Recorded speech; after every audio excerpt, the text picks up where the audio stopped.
When you're driven, the need to accomplish a goal is relentless. Hard work and ambition compel you to do whatever's necessary. In my work as a personal injury trial lawyer for 18 years, it's common to meet driven people. Those with drive can have different personalities, careers, or backgrounds, but they possess one common factor. Despite their passions, driven people want to surround and motivate themselves with other driven people. If you want to learn how to overcome obstacles by learning from others, then tune in here. This is the Driven Crowd Podcast.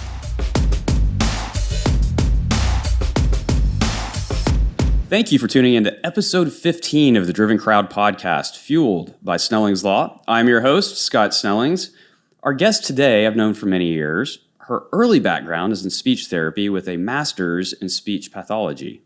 In 2011, she founded the nonprofit Brain Injury Network of Dallas, or as we love to call it, BIND, where she spent 10 years as the executive director. Now, she and her husband have started an indie studio called Pixel Play, where she serves as chief pixel engineer. Valerie Gotcher, welcome to the Driven Crowd Podcast. Thank you. All right, I've been excited about this one. We've known each other for a long time, but usually our conversations involve BIND, as I serve on the board of directors and was recruited by you there. And so we haven't really had a time to sit down and just talk non-BIND stuff, even though I'm sure we'll talk BIND today. Well, except for puppies, kids, Pilates. Pilates, yes. My wife, you do. You do Pilates with my wife. So tell us this. Where'd you grow up? How were you brought up? Those kinds of things. I grew up in a very small town called Pottsboro on Lake Texoma up in Grayson County. And from there, I went to school at UNT in Denton. And I loved it so much. A few years later, I went back and did the master's program at UNT. My husband is also a Pottsboro High School graduate. He didn't quite grow up there, but his family and his grandparents did, so he wound up there as well. And he's also a UNT graduate. So we both have that love for small towns and outdoors, loved the lake. When we lived up there, that was kind of the thing to do, or the only thing to do, unless you went to the big town of Sherman. But yeah, I had a blessed, somewhat uneventful, upbringing, I guess you'd say. Yeah, it may have been boring back then, but as you look back on the people that you know now and you see everything that their childhood brought them through, you're like, you know what? Boring, not too bad. No. Not too bad. Not too bad at all. So you grew up a lake rat, right? Isn't that what we call people who grew up on lakes like Lake Texoma, a lake rat? A little bit. I was raised by a single mom, so we didn't have our own boat. We weren't necessarily on the water a whole lot unless we were invited to be. So I think I was more like a beach rat, if there is such a thing. You were into the hiking and finding the cool coves and hanging out there then? Yes, absolutely. Okay. And so for those who aren't familiar with Texas, we're now talking right on the Red River, essentially. Lake Texoma is the border. On the south side is Texas. On the north side is Oklahoma. So she is as far north as you can get in Texas in this area anyway. But not Oklahoma. Not Oklahoma. No offense. All right. So you go to UNT. Why'd you pick UNT? That was a long, long time ago. It was not too far, but far enough away to, leave the nest and leave the little hometown, but still feel comfortable. It's a cool, Denton has a cool vibe. UNT has a cool vibe. I still think it does now. Liberal arts school, and it was good. It was a good balance of finding independence, but also, still feeling like I have some sense of community. And there were other students from my high school that went to school there too. And like I said, my husband went there as well. We didn't date during that time. I just want to make that clear. We met. He likes to tell people we met when I was in the 8th grade, and that is true. But there was no dating at that point. That just sounds weird. It sounds a little creepy. All right, you were on the record as not having started dating your husband in 8th grade. No. I mean, it happens. And, sure. And those relationships make it. I know some. Yeah. But that wasn't us. We dated kind of right at the tail end of undergrad. And as he was graduating and I graduated the next semester, we started dating then. We've been married for 20 years. So it has been a long time. That is quite a long time. Yeah. Tell me this. When you were at UNT, when you picked a major, did you already know what you were going to do, or did you just kind of pick something that sounded fun?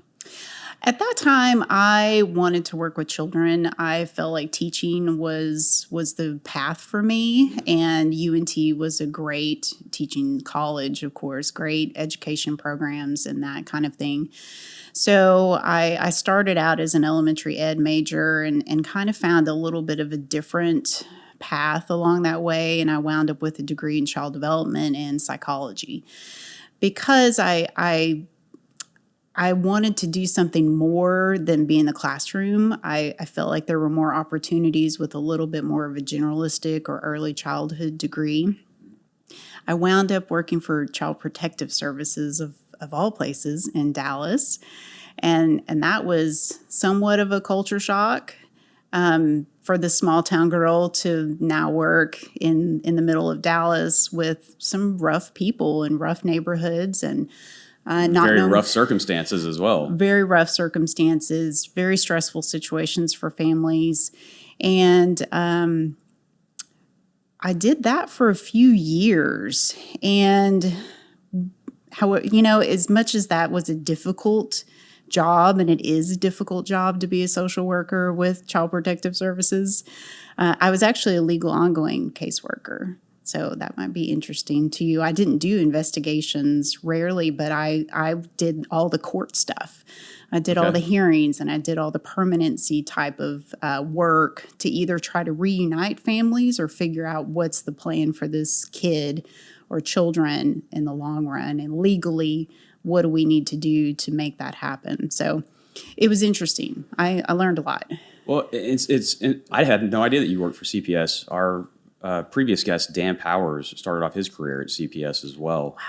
And he talked a little bit about kind of the mindset that he had to have due to those situations. I mean, some of them are just terrible. Yes. Those are the children who did not have boring childhoods, unfortunately. And so when you first are out of college, kind of wide-eyed and bushy-tailed, no real-world experience yet, and you jump into that world, how did that affect you? It was wild. It was really wild. I think I'm sure then that my mindset was, I'm going to save the world. I'm going to save all these kids. I'm going to take care of everybody.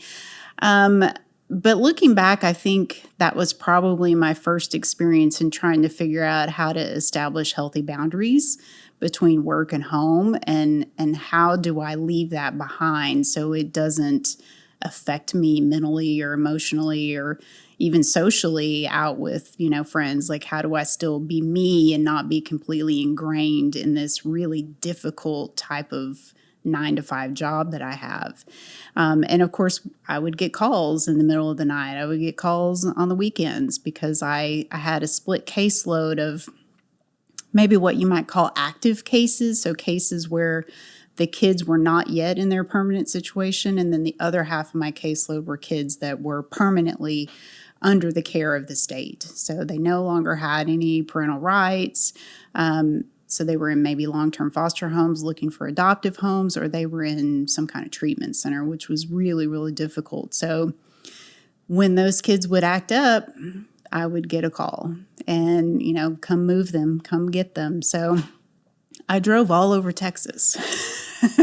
And I flew all over Texas with kids and all their stuff in trash bags and in rented vans. And it was very humbling, I think, is the best word. 22, 23 at this point in time?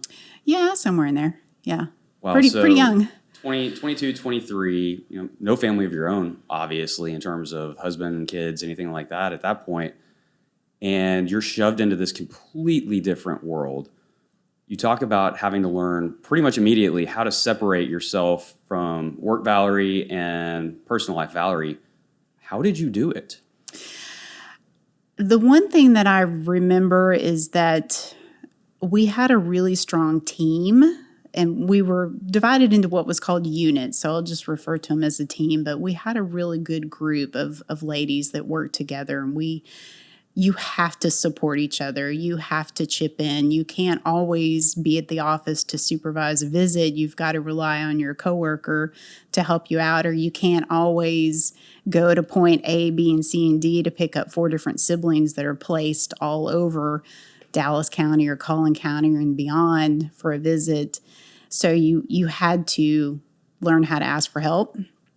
But some of the things that I remember about our camaraderie is that we had fun. I remember somebody had a remote controlled fart machine, like in the base humor. Yes, like in the middle of the conference area where, we would have our meetings, and where also parents would meet with their kids, or we would meet with attorneys, and someone's, in an office somewhere pushing the button on this fart machine.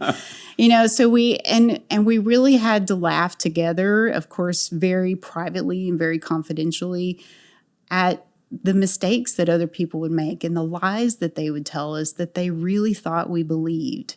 There was a level of absurdity that we all had to deal with, but be very plain-faced about it and accepting and empathetic. But at the same time, we would just kind of come back to ourselves and our unit and say, would you believe that my client said this to me today or did this today?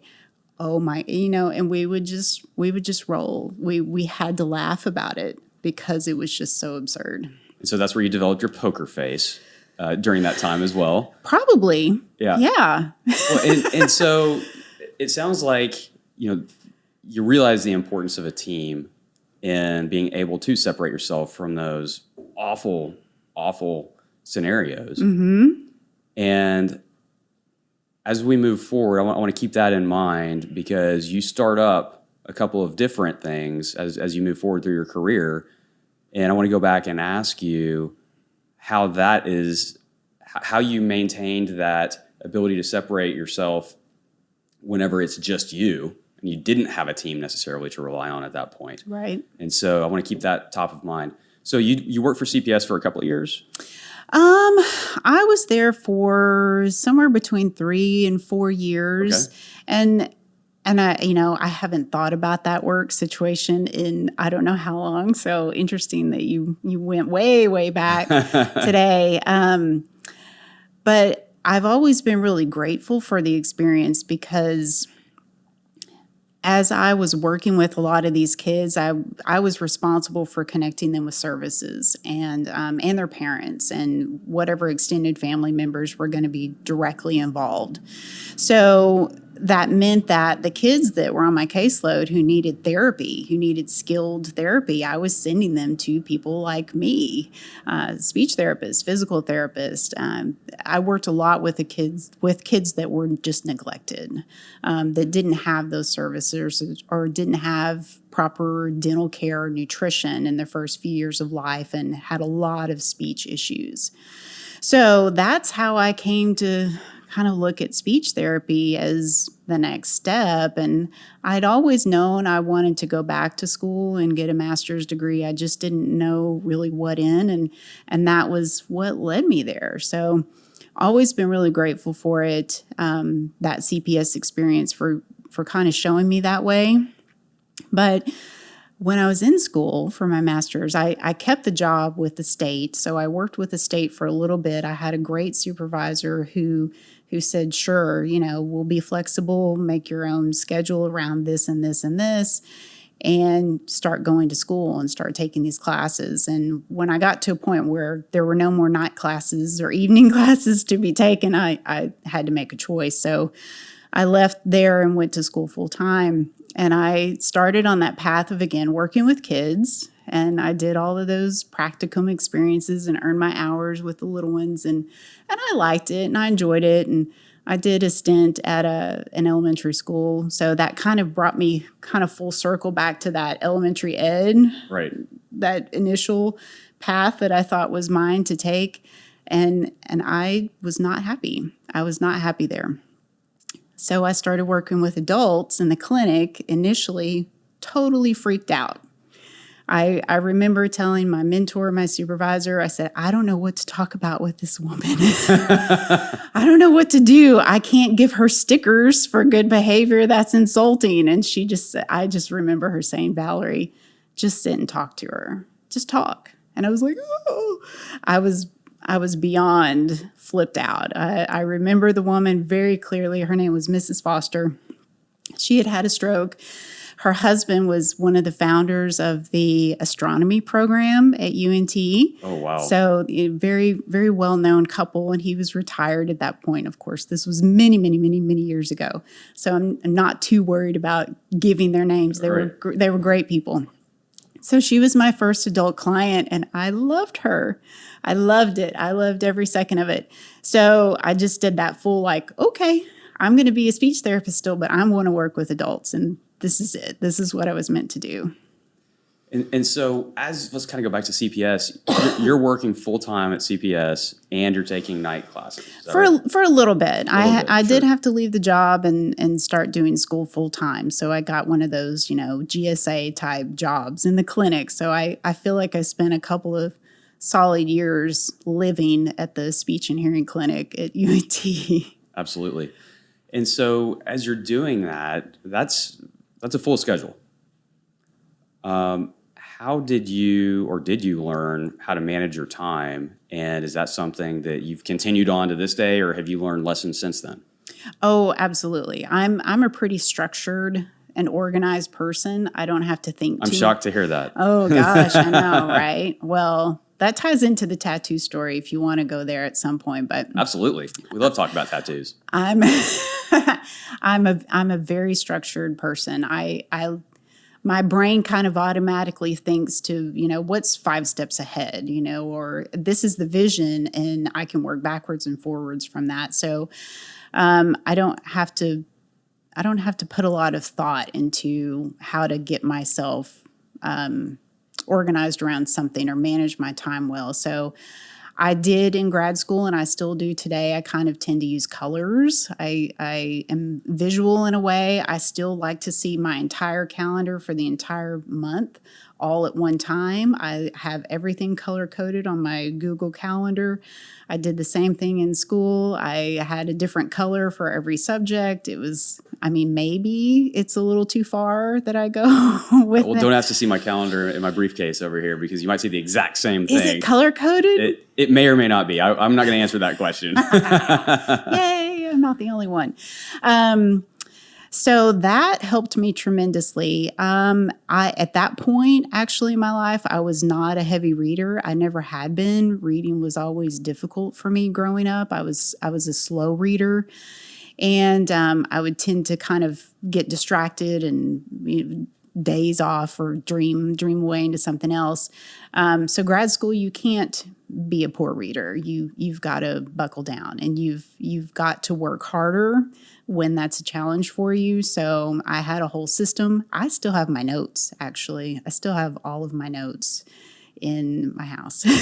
Are these paper notes or computer? Were you both? Okay. They're both. So I tend to process everything and remember through writing, through that tactile, visual, kinesthetic, all those things put together. I know that that's how I retain. I would write everything down in class and then go back to the computer, retype it all, organize it in a way. It was, I've got all that still. I feel like our brains work very similarly. I was just at a conference in Nashville it was Mastermind Group and then a conference after that. And I didn't bring my computer into any of the meetings. Oh, dear. I had nothing but a pen and a legal pad. And we go through, and I took probably 2 legal pads worth of notes. But then each night or after the conference or after the mastermind group, I would sit down and I would pull up my computer, and I have a document of basically kind of everything that I learn.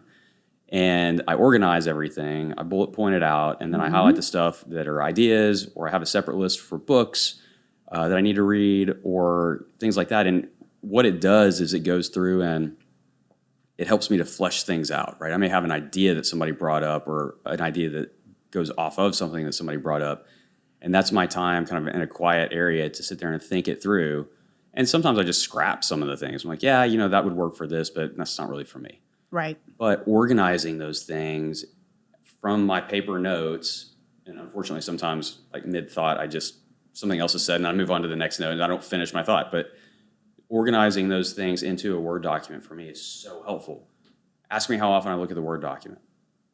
Not very often. I don't need to because it puts it up here. And I've always kind of been that way too. In college and even in law school, everybody sat there with their laptops and I was there with my handwritten notes. Yep. It works for me. And if you figure out that that's what works for you, I can't seem to change from it. I still have little notes and little things written in all different colors, and I'll fill up a whole piece of paper. It's got random things that are related to the house and the kids and the work and everything all on one sheet. But it's that process of writing it and feeling it, having that kinesthetic connection to it and seeing it. Oops, sorry. It works. So if you've never tried it, I've tried it in the last couple of years and I do like it, is the Rocket Book. Okay. Do you know what those are? Yeah, it's like a Remarkable. Yeah. It's the coolest thing. So I don't feel like I'm, mowing down trees every time I'm filling up a notepad or a notebook, because I have like the moleskin journals and things from years ago. Right. I saw them the other day. I thought, well, I should probably throw those out now, but I just can't do it. But that's so much effort. I can't do it. So I've got this Rocket Book, and you can get the different colored pens, just like my old strategy. And I have it sitting in the kitchen right now. It's ready. I have the microwavable one. You put it in the microwave. Yes. It's the weirdest thing. How would you put it in the microwave? It's magic. I don't know.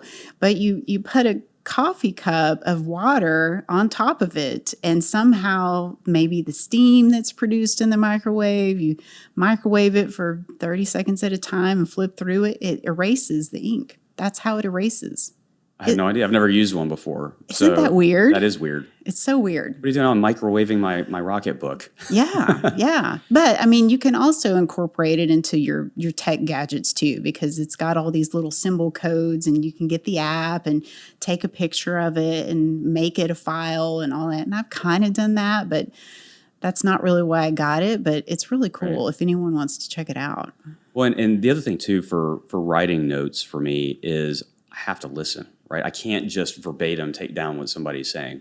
A lot of times when we do focus groups, it's somebody's job to essentially verbatim take down notes of what different people are saying, because we may not hear everything. When I'm taking notes, handwritten notes, I can't possibly keep up with the speaker. So I have to listen and figure out what's important. And for me, that's half the learning right there, is engaging with what the speaker's talking about and pulling out the important parts from that. And that's something that was never taught, at least not to me. I didn't pick that up until college. I mean, in high school, we had overhead projectors back then. I don't know if everyone who hears this is going to know what that is, but the teacher would essentially write the notes up there on the overhead projector, or have note sheets that she would just stick up there and you copy them. And that was it. And you didn't learn anything. And then you get to college and there's just some guy or some lady standing up front talking at you, and you're like, okay, well, where's the notes? Yeah. And they're like, there are none. That's on you. Right. And so for anybody who is trying to learn to study, I agree with Valerie. Definitely try the handwritten note trick, if you will. Yes. So that worked for me in grad school. The other thing that worked to my benefit in grad school, other than just being that kind of naturally organized person, is that my husband had started working in video games at that point. He and I were... Yeah, we've been married 20 years, so that fits with the timeline. We were newly married, but we had lived together, and we'd already bought a home. We'd kind of skipped some steps, I guess, and then went back and did the whole marriage thing. And like, okay, well, everyone's happy now. This is legal. So he had started. He's a graphic designer. That's his degrees in communication arts from UNT. He had worked in print, logo, some web design, that kind of thing. And then we had a neighbor who worked for Atari. There was an Atari-owned studio in Carrollton at that time. And the conversation revolved something around, hey, we could use somebody that can do the things you do at my studio. And Andy said, well, I'll give it a shot. And he thought he might do it for a year and just see what happens. And he's been in video game development ever since. So And that's like every little kid's dream, right? I mean, when I was a kid, and that was back when the Nintendo, like the original Nintendo, was super popular. I think that was my Christmas present in 5th grade. yeah. I got a Nintendo, and that's what every kid wanted to do: grow up and make video games. How cool is that? Yes, exactly. And he So gets to do it. he gets to do it. And I remember when he got the email address that, was Andy at Atari.com. We're like, oh my gosh, this is amazing. This is, and the t-shirt, this is Atari, which I think is now made into a quilt. I've got a lot of his logo design t-shirts and Very video cool. game shirts made into a quilt. It's a very good gift.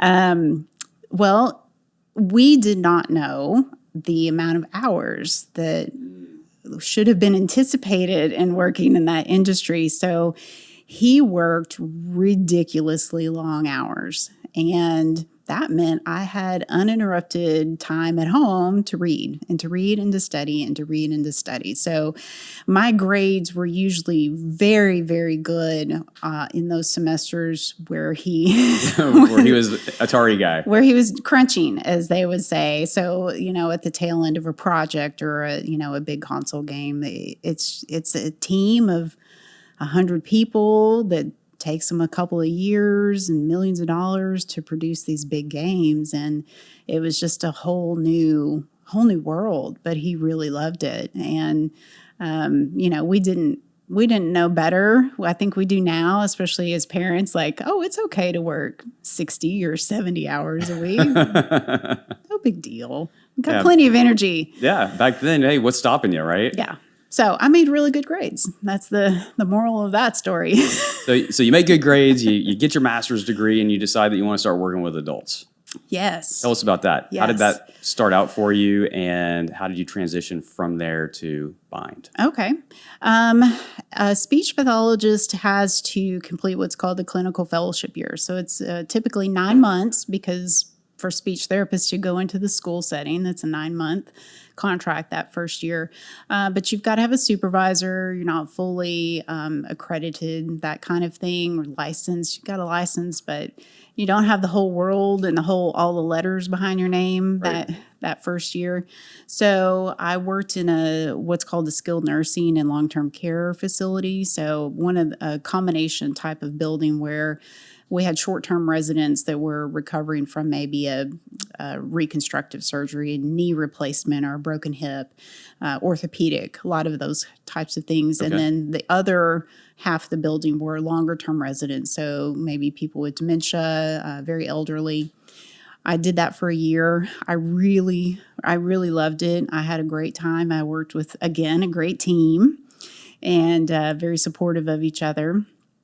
And then a spot opened up for me at Denton Regional Medical Center. Well, I say for me, it became for me, but there was a job opening that I didn't expect, and it was in what's called a day neuro treatment program. So I had done some of that work when I was still in grad school, doing practicum hours, and just that was so much fun. It was. And what is that? What is day neuro work? Day neuro is an outpatient treatment modality in which patients generally have some kind of new neurological injury, like a traumatic brain injury, a stroke, maybe brain cancer, something of that nature, and they have progressed medically enough to a point that they can safely go back home, but need intensive therapy, multidisciplinary. So they're usually like a 9 to 3 type of Monday through Friday program where the patient shows up in the beginning of the day. We've got their schedule packed.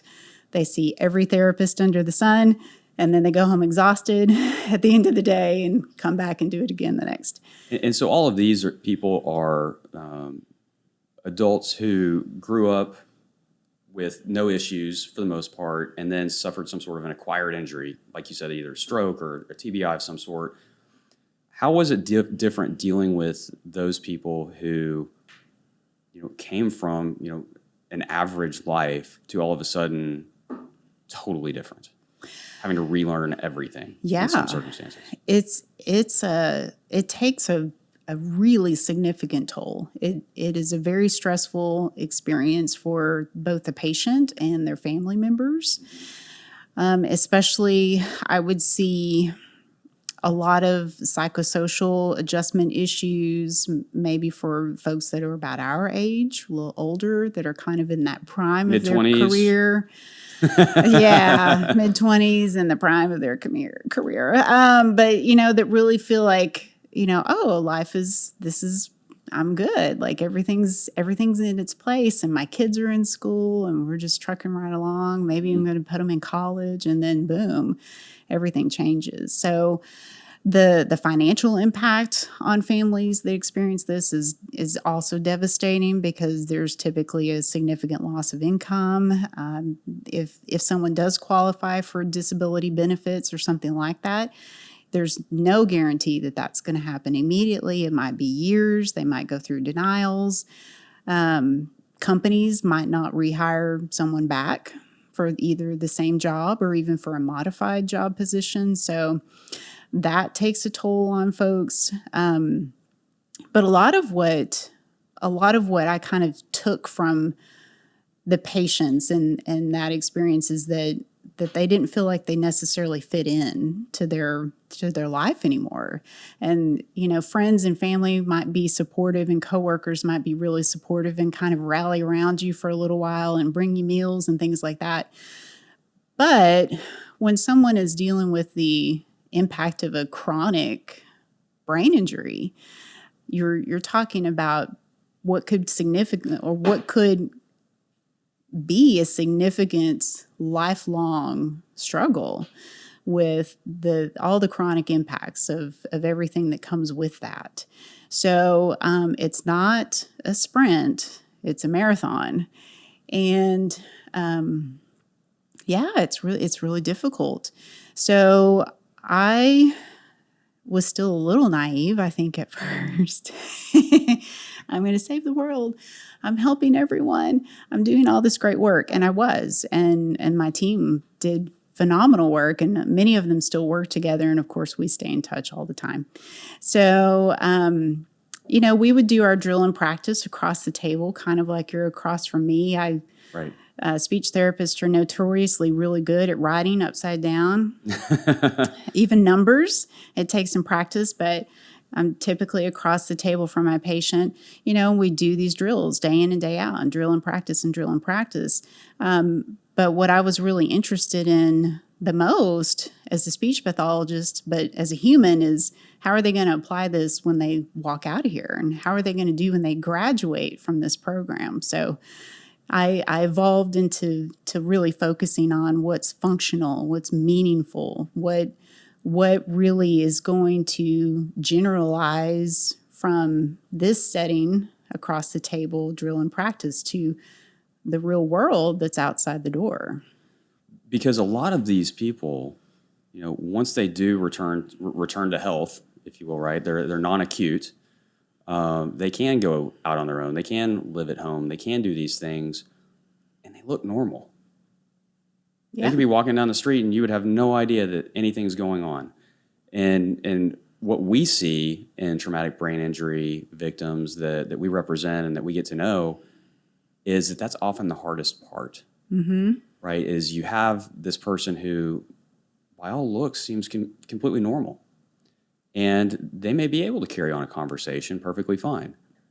And then something happens, and it triggers something in them, or something they're not comfortable with, and maybe they freak out, or maybe they shut down or something. And so people just kind of write them off as, oh, they're just weird, or even worse, oh, I think they're just playing this up. There's nothing really wrong with them. And so when they're released from this acute setting, they're just kind of released out into the wild. And that's where you come in. Yep. Hopefully. Hopefully, yes. Brain injury is really misunderstood. And I think that kind of starts with how we largely misunderstand the brain functioning on a normal day. Like, how does all this work? It's an amazing, incredible thing that's going on up here that rules the show. And until some of that function is taken away from you, you don't really kind of, we don't really every day walk around. Maybe you and I do, perhaps, because this is our business. Right. But we don't tend to always think, well, if I have a brain injury and my right hand and my right arm aren't working right, the perception is if I do 1,000,000 of these exercises on my right hand and my right arm, it's going to get better because I'm fixing my arm. Well, what you're really doing is you're fixing that part of your motor cortex in your brain. Yes, the exercises and the repetition are going to do wonders for you, but what that's doing is sending a signal back and forth, same thing with speech. And we did a lot of education, of course, early on with patients to say, well, when you're doing all these things and you just want to get your leg to work or your arm to work, we're working on your brain, right? It's all happening up there. This is what we're trying to fix. So, there's just so much that day to day we don't really put a lot of thought into because everything happens automatically. But yeah, we see folks that we don't know what's going on inside there. We don't know what they're struggling with. We don't know if you've got a sensitivity to smells or sounds or lights. These wonderful lights in here. It is a bit bright in the studio for sure. It's a little bright. And I don't have a brain injury. So, for someone who's experienced that, this might be a living nightmare to sit in the studio for them. But unless they say something and learn how to advocate for themselves, you don't really know. And so what were you seeing as these patients that you treat in the day program end up being released, say the benefits run out or insurance stops paying? What's happening to them once they're released? They go home. Then what? They go home. Exactly. And then what? I've had many, many survivors tell me, I feel like I've watched every episode of everything possibly imaginable. I'm so tired of television. I've had people tell me, I feel like I'm just watching the paint dry. I'm watching the grass grow, those kinds of statements. It's lonely. It's very lonely. It's isolating, especially after a day neuro program. Maybe we're talking about someone who is safe enough to be home alone. Well, that means the rest of the family's gone back to work. They've got to have an income to sustain them. The kids are back in school. Everyone's kind of gone back and found their own way. But yet this person, especially if they're not cleared to drive, is just kind of there. They're just stuck. They feel stuck. And the structure of a day neuro program is such that every hour of your day, Monday through Friday, is planned. It's very much an intensive, almost like a work type setting. That's their commitment in those day neuro programs to the patient. And that's why they're exhausted at the end of every day. But when all that structure is taken away, it's very difficult to navigate. Well, what do I do now? Just imagine having your schedule filled and having support to fill that schedule, other people, other patients, other therapists filling your day up and having that interaction, that constant, and then it's gone. So that's kind of the birth of Bind is to provide a place and some type of maybe moderate amount of structure, but also self-control and control over what is my day going to look like. I have choices here. I could do this, or this. I'm good at these things. But Bind really was a way to fill the gap between what happens when you're not a medical patient anymore, but you don't feel like you fit in anywhere else yet either. So it's going from high structure to zero structure. You're filling the gap with kind of moderate structure. Yeah. And then I assume as they move forward in the program, it's kind of less and less and less structure and more freedom on their part as they move forward, if they can handle that. Well, in a way, the clubhouse model that Bind is really centered around is a little bit like that, but not so much. They actually have freedom, the members do, from the first day that they arrive. They have control over how they spend their day, and they can make choices on what they want to do. And it's really empowering. It's really confusing sometimes, I think, to the members, because they come in and maybe they expect that a speech therapist is going to sit down with them and they're going to do some exercises, or they're going to do an evaluation, or maybe the physical therapist is going to run some exercises here in a little bit, and I'm just going to kind of be an observer and engage when they pull me in to engage with me. But we really kind of leave it up to the member to figure out what they want. Like, you tell me why you're here. You tell me what you want to do. And it's very different from the medical model as well, because the medical model is all about fixing what's wrong. But at Bind, in a clubhouse, it's all about, what do I do well? What do I like doing? Let's do a lot more of that and not focus on the deficiencies that you still struggle with. And so, kind of switching gears a little bit, you see this need, you have an idea of how to fulfill it. Where is your headspace at as you kind of go through that decision-making process of, do I quit my job and start a nonprofit? Ooh. Well, some of that I didn't really have a choice about. I was about to have my son, and the hospital that I worked with all my amazing coworkers and friends, closed. Oh, okay. They closed our program that we worked in specifically first, and then, I don't know, I think the next year the entire operation closed. Long story, not worth talking about, but I didn't have a job. So, well, that certainly makes it easier to make the next step. It does. It kind of does. It's these pivotal moments and these things that happen throughout life that are kind of like, oh, okay, I see now. This is the way I should go. So yes, I did not have a choice in that, and I was very, very pregnant and got put on bed rest. So I spent a lot of time on the couch with the laptop. And a couple of friends of mine that became like the early board members of Bind, I remember them coming over and just kind of visiting with me while I was on the couch with my laptop. But we knew we really wanted to do something. We wanted something to invoke some positive change. We wanted to work for good. We wanted to still work together, right, even though we knew that wasn't realistically going to happen maybe for a while, but we kind of needed a project. We're those kind of people, the driven crowd people, right? So one of my friends, she had said, well, I've always thought about opening a gym for people that's, got modifications, adaptations, support where you need it, but that has the environment that's not just safe, but accepting and focused on people with disabilities. And I thought, well, that's a fantastic idea, but that doesn't check all these other boxes. That's going to keep someone physically healthy, but we're talking about long-term mental illness, depression, anxiety specifically, that worsens over time as someone is recovering from a brain injury. So it doesn't make sense, right? You would think, well, the brain's still healing, they're getting better, they're regaining function over time, but why are they more depressed now? Why are they more anxious now? So I thought, well, we've got to have something that really addresses that social, emotional, psychosocial aspect.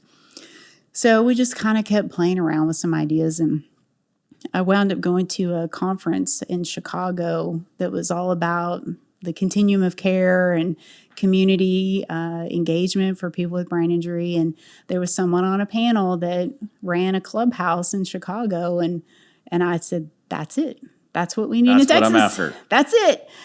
It's everything. That's exactly what we need. And of course, it's nonprofit. And I wound up, her name is Deborah. And I said, can I sit next to you? Right. I have about 5,000 questions, and I'm sure I had a notepad and with your highlighters out and everything, with all my colored pens and pencils and all that kind of thing. And so I learned as much as I felt like I could absorb from her at that time. I'm sure there's a million questions that I should have asked that I didn't, because I didn't know what I was doing. And that just kind of, that's how it started. And I submitted all the IRS paperwork and went and had some training with the IBICA folks, which is the bigger organization for the brain injury clubhouse model. And we did it. We started it. It's so funny. I love hearing people talk about how they started things and looking back and looking at essentially, wow, I was really naive. I had no idea what I didn't know. And, I was the same way. I went, running and jumping off of the cliff, and I had no idea what I didn't know. It's funny because it kind of all hits you after you've quit your job and after you've started the new thing. And, you kind of get over the excitement. Everybody's, oh, congratulations. We're so proud of you, this, that, and the other. And then all of a sudden you got to start doing things. Right. And you're like, well, wait, how does this work? Or, Yeah. oh, I didn't think about this part of it. And so you go and you make this leap. You at least had kind of a guide along the way. You had a model to somewhat follow, but this is still something brand new to you. You're starting a business. It's a nonprofit business, but you're starting a business, which means you got to have money, you got to have clients, you got to have marketing, you got to have employees of some type. So what's going through your head as you start down that road? Well, one of the funniest things that is still brought up now, one of our founding members, his name is Carl, he said, we would have these meetings. We would meet and we would kind of get together because I had been responsible for the monthly support group at both Denton Regional and the other hospital I'd worked at. So that's how I really maintained connection with all of our graduates. So there were about a dozen families or so that I had contact with all the time. They had figured out where they could start another support group when the hospital had closed. So they started meeting at a church and that was kind of where a lot of the discussion started. Hey, I think we should do this. I think I'm going to do this. What do you guys think? And it was more questions and a lot of I don't knows. But one thing Carl said early on was, well, how are we going to find members? How are we going to get people with brain injury to think this is a good idea and to come? And I said, we are never going to have that problem, ever. And he did not believe me for a second until we opened. And then we had a wait list within the first few months. Oh, wow. We had a wait list of 60 people. I think at one point was our highest wait list bulk. And we didn't have the space. We didn't have the physical space. We didn't have the resources. We pretty much met in a one-room office building. We'd moved past the dining room table at my house, and we rotated homes. But I still think that that's really funny, and he brings it up as well every now and then. He's like, I didn't think we were going to be able to find members. And I'm like, oh, that's not going to be an issue. Yeah, that is one issue I am not worried about. No. We open the door, they will come.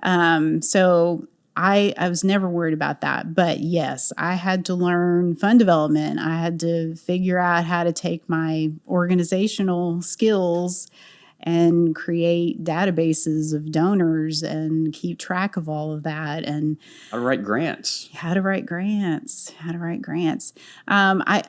think the hardest part about writing grants is learning how to accept the denials that come with about 9 out of 10. So, that was hard. That was difficult. It's still, I think it's difficult. Like, when I know, we didn't get that, or Bind didn't get that, or any organization that I support and I'm proud of. Right. It's hard. It's hard to spend all that time on a grant, whether it's one paragraph or 100 pages with supporting documents. It's hard to be told, sorry, we can't fund you this time. Right, and as you're sitting here thinking about starting up this clubhouse and helping these people, that's probably the last thing on your radar is having to learn how to write grants, seeking money from government entities and all of these different things. I'm a huge proponent of, I always tell people, hey, if you need to learn humility, go start a business. Mm-hmm. Because you will be pretty much immediately humbled in all of the things that you do not know. And so as you kind of move forward and Bind starts getting some traction and you start learning these different things, what's your mindset at that point? Keep going. Just keep going. Keep going. I'm very mission and vision focused. And when I lock in, and I'm pretty tenacious. So I think, of course, the members inspired me too, just to keep at it and keep going. But I learned really quickly how to engage the members and their families in fundraising with me. There was no way I could do it on my own. And of course, this goes back to the team that keeps everything glued together. They were the team. I didn't have a staff. I didn't have a fund development expert. I didn't have any of those things. So the members and their family once they got locked into the mission and the vision, they were all in, and they wrote just as many letters as I did. And it just kind of goes from your little small circle to the next circle, and then the next circle and the next circle, and so on. So, you've got to have that, if whether you're running a for-profit or a nonprofit business. But especially in the nonprofit world, your donors and your contributors, their ROI is never going to come back to them financially. Right. Their ROI is going to come back to them in stories and human services and feel-good stuff. So you got to deliver. You got to be able to tell the good stories, right? Yes. So interesting. And I love books. So Right. I'm going to freely admit the first book I ever got when I decided to start buying was How to Start a Nonprofit for Dummies. The yellow cover and everything. Yes, the yellow and black. That's awesome. That is awesome. I might still have it. I might. Well, and so as you kind of have developed Bind over the years, we're running low on time, but I do want to jump into the next venture. Yeah. So Bind, 10 years old. You said, okay, I'm satisfied. We have a great group in place. The board finds a new executive director. You step down and go off to your next venture, which is what? Pixel Play. Pixel Play. Tell us about Pixel Play. Yes. Pixel Play is my husband's company. He started developing his own game independently a couple years ago. Some of that was driven, of course, by the pandemic and a change in his employment situation, which was totally out of our control. He had always worked, or well, not always, but he had for a long time worked remotely, worked at home. That was not a big change for him. For me, I was like, my world is upside down. I don't know what to do. I don't want to be at home right now. There's too many kids and too many pets. This is not working. But, we all made it work, right? Exactly. For a while.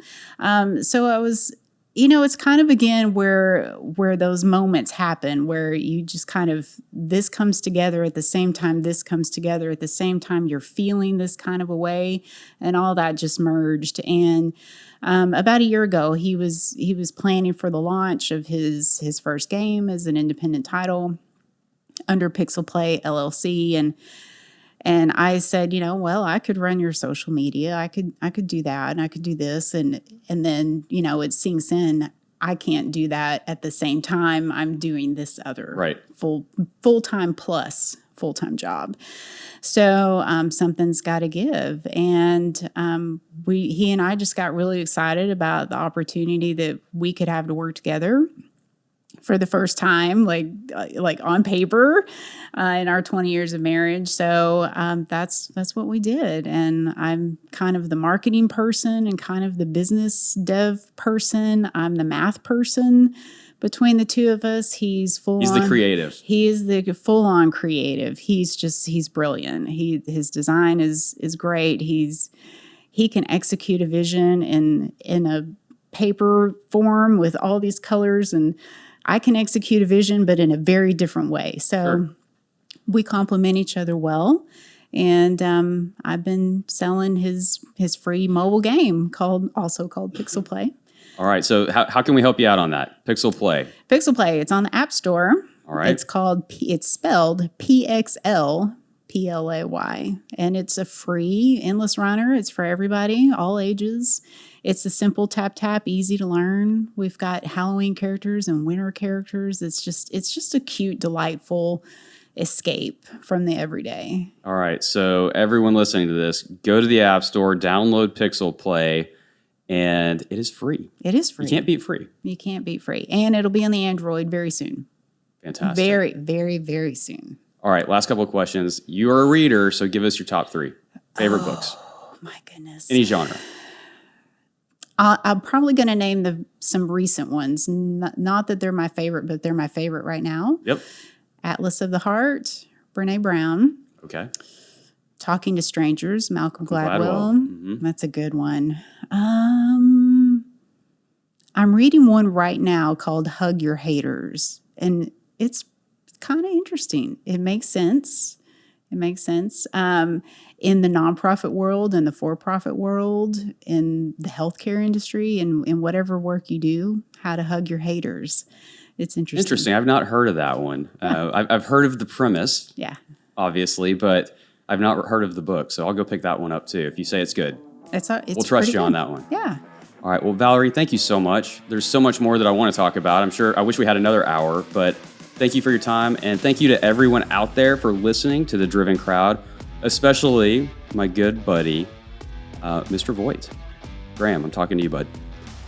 So everybody have a fantastic day, and we will see you next time on The Driven Crowd.